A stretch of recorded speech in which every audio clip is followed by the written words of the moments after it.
வாசனை பூசி வரக்கூடிய பெண் பகிய ஜானியா விபச்சாரம் செய்கின்றவர்கள் சொன்னாங்க. எங்க வார பெண்மணி தெரியுமா? இஷாவுக்கு பள்ளிக்கு வார பெண்மணி நாங்க ரசூல் ஸல்லல்லாஹு அலைஹி வஸல்லம்.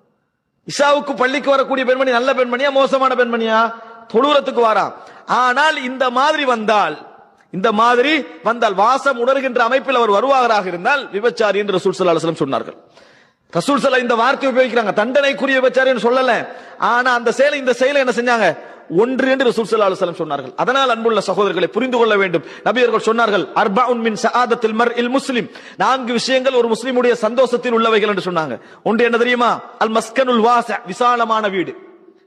டெக்கரேட் பண்ண உள்ள வீடு அல்ல, விசாலமான வீடு. சிலவன் சின்ன வீடு இருக்கும், ஆனா அது செலவழிச்சுக்கிறது பாத்தீங்கன்னா என்னது? கோடிக்கணக்கில் செலவழிச்சப்ப எதுக்காக வேண்டி? இந்த குடையிறதுக்காக வேண்டி, அதை செய்யறதுக்காண்டி. மஸ்கனுல் வாஸி, விசாலமான வீடு. வல் மர்கபுல் ஹனி, வசதியான வாகனம். மர்கபுல் ஹனி, வசதியான வாகனம். வல் ஹாதிமுல் அமீன், நம்பிக்கையான வேலைக்காரன். வல் மர்அத்து ஸாலிஹா, சாலிஹான ஒரு மனைவி.